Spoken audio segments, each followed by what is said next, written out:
तो नमस्कार दोस्तों, आपका आपके YouTube channel NS education news पर स्वागत है। फ्रेंड्स, आज की वीडियो में हम जानेंगे कि भाई यूपी पुलिस का रिजल्ट है वो कब तक आएगा। उसकी डेट है, अभी एक नोटिस वायरल हो रहा है, उसके अंदर आउट हो चुकी है, क्या उसी डेट को रिजल्ट आएगा। और सबसे मेन बात तो फ्रेंड्स, आज नॉर्मलाइजेशन जो फॉर्मूला है उसके बारे में जानेंगे, क्योंकि फॉर्मूले से रिलेटेड बहुत से डाउट हैं जो आपकी मैं आज इस वीडियो के अंदर क्लियर करूँगा। और लास्ट में थोड़ा सा हम कट ऑफ पर भी नज़र डालेंगे कि क्या रह सकती है, जहाँ तक मेरा अनुमान है। तो फ्रेंड्स, सबसे पहले हम देखते हैं कि जो यूपी पुलिस की रिजल्ट है वो कब तक बताया गया है। तो 21 नवंबर, ये लोग जो नोटिस वायरल हो रहा है उसमें 21 नवंबर शाम 5 बजे तक आपका रिजल्ट आने की पूरी संभावना बता रहे हैं। तो यहाँ तक आपका रिजल्ट आ जाना चाहिए फ्रेंड्स, जहाँ तक मुझे लगता है, क्योंकि 20 तारीख को आपके चुनाव है वो खत्म हो जाएंगे। तो 21 तारीख को आ सकता है फ्रेंड्स, 21 को नहीं तो 22-23 लास्ट मान सकते हो, इससे ज़्यादा लेट आपका रिजल्ट नहीं होने वाला है। अब फ्रेंड्स, थोड़ा सा जान लेते हैं हम किसके बारे में, नॉर्मलाइजेशन फॉर्मूले के बारे में।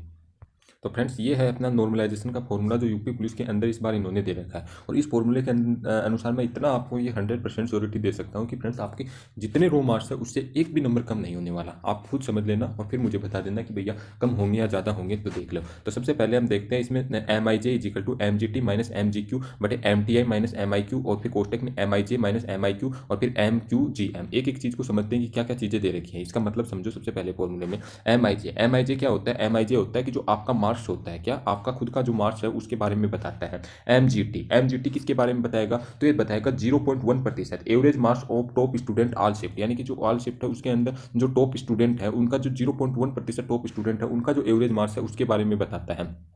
बाकी जो ये मतलब अगला क्या है, एम जी क्यू क्या बताता है, तो एम जी क्यू बताता है कि जितनी भी आपकी शिफ्ट हुई है उन सारी शिफ्टों का एवरेज निकालना पड़ता है इसके अंदर, उसको बताता है। फिर उसके पश्चात देखो एम टी आई क्या बताता है, तो आपकी शिफ्ट में जो 0.1% टॉप स्टूडेंट है, जिनके मतलब ये मान लो कि भाई प्रत्येक शिफ्ट के अंदर 3,20,000 के एक लगभग कैंडिडेट बैठे हैं, तो उनका 0.1% निकाल लो, यानी कि वो टॉप स्टूडेंट है उनका एवरेज निकाला जाएगा। एम आई क्यू क्या होता है कि आपकी शिफ्ट का एवरेज मार्क्स निकाला जाएगा कि भैया आपकी शिफ्ट का एवरेज मार्क्स कितना है, वो देखा जाएगा इसमें। फिर एम आई जे मैंने बता दिया आपका मार्क्स रखा जाएगा, यहाँ पर एम आई क्यू भी मैंने बता दिया कि भाई आपकी शिफ्ट का जो एवरेज है वो रखा जाएगा। एम जी एम क्यू, इसका मतलब बहुत से लोगों को नहीं पता, तो इसका मतलब क्या है कि सबसे ज़्यादा प्राप्त एवरेज मार्क्स वाली शिफ्ट, यानी कि जो सबसे टॉप शिफ्ट है, मान लो कि सबसे लोवेस्ट शिफ्ट है जिसके 170 मार्क्स है और सबसे हाईएस्ट शिफ्ट है उसके 178 मार्क्स है, तो इस 178 वाले को इसके अंदर रखा जाएगा, यहाँ पर टॉप जो शिफ्ट है उसके मार्क्स को। तो फ्रेंड्स, अब इस फॉर्मूले में कुछ वैल्यूज पुट करते हैं, फिर हम देखते हैं। सबसे पहले हमने मान लिया, मैंने एक कोई भी शिफ्ट मान सकते हो अपने अनुसार, मैंने 31 की सेकंड शिफ्ट के अनुसार लिया है। इसमें देखते हैं सबसे पहले M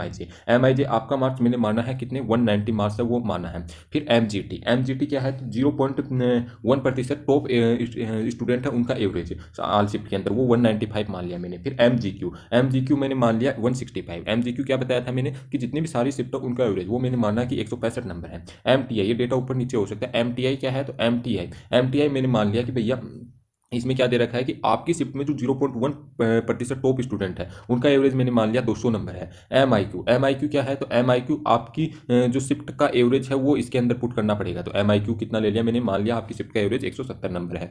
M G M Q, इसके अंदर हमने क्या ले लिया, इसके अंदर हमने ले लिया कि भाई जो ये सबसे ज़्यादा मार्क्स प्राप्त करने वाली जो शिफ्ट है उनका जो एवरेज है वो 178 ले लिया।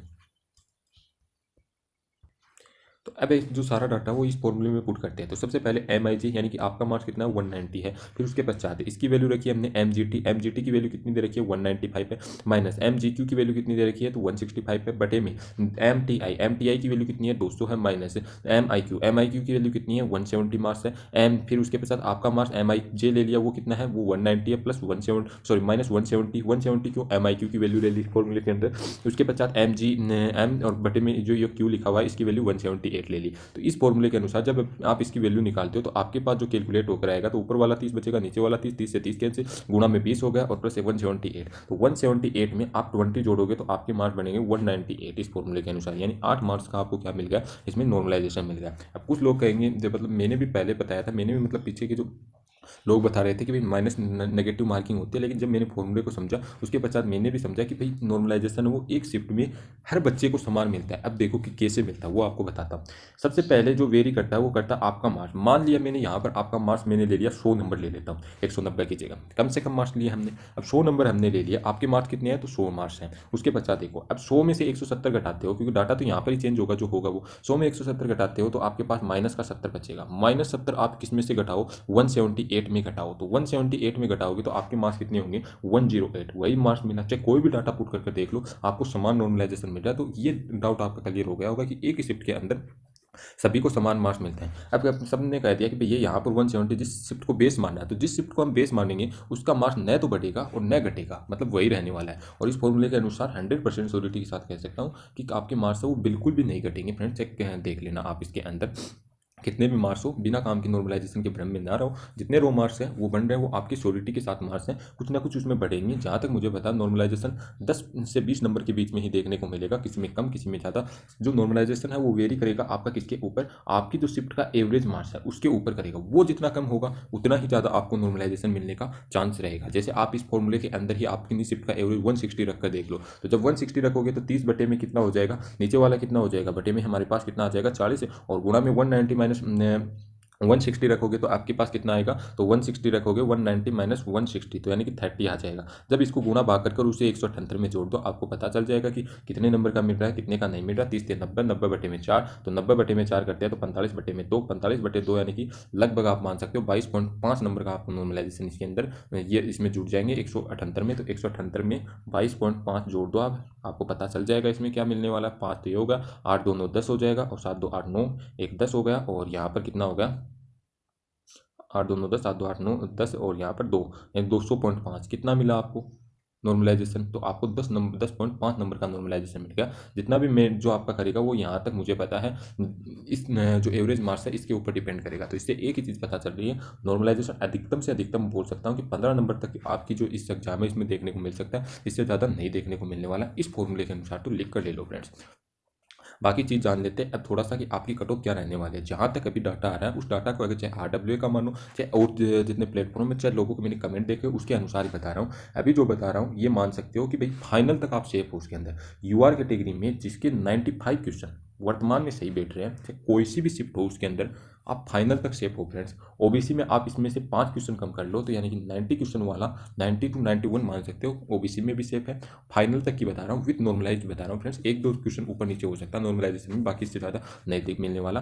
बाकी जो यही लगभग EWS की भी सेम नहीं रहने वाली है, एक दो क्वेश्चन का इसमें फर्क पड़ने वाला है। बाकी जो SC कैटेगरी है SC की ये मान सकते हो 80 क्वेश्चन वाला बिल्कुल सेफ जोन के अंदर है SC के अंदर, और ST के अंदर आप मान सकते हो कि जिसके भी 70 क्वेश्चन बैठ रहे हैं वो बिल्कुल सेफ जोन के अंदर है। बाकी जितने भी गर्ल्स हैं वो लगभग ये मान सकते हो कि इससे एक दो से तीन क्वेश्चन हर में कम कर सकते, 3 क्वेश्चन हर में कम कर लेना, आपकी इतने कैटेगरी वाइज कट ऑफ जाएगी। तो लगभग इतनी जाने वाली है। तो उम्मीद करता हूँ फ्रेंड्स सबसे ज़्यादा जो डर था आपका नॉर्मलाइजेशन का था, नॉर्मलाइजेशन में भैया हमारे मार्क्स घटेंगे या नहीं घटेंगे, तो इस चीज़ का मैंने डाउट क्लियर कर दिया। अब जितने भी आपके नंबर बनने रनिंग करो, 100% बोल रहा हूँ आपका सिलेक्शन हो जाएगा। जितनी मैंने कट ऑफ बताई है इसके अंतर्गत आपके नंबर आ रहे हैं। बाकी कुछ लोग बोल रहे हैं 200 प्लस वाले, 2019 की भी अगर हम बात करते हैं तो लगभग 7,500 के आसपास कैंडिडेट थे जिनके 200 प्लस नंबर थे। इस बार हम ले लेते हैं कि भैया वैकेंसी में बहुत ज़्यादा मतलब टॉपर होंगे, तो 12,000 कैंडिडेट मान लो आप, अधिकतम 13,000 मान लो, मैंने 15,000 तक ले लिया, चलो कोई दिक्कत वाली बात नहीं है इसमें कि 200 प्लस 15,000 कैंडिडेट ले लिया। अगर जनरल की भी वैकेंसी की बात करते हैं तो कितनी है, 24,000 समथिंग वैकेंसी है।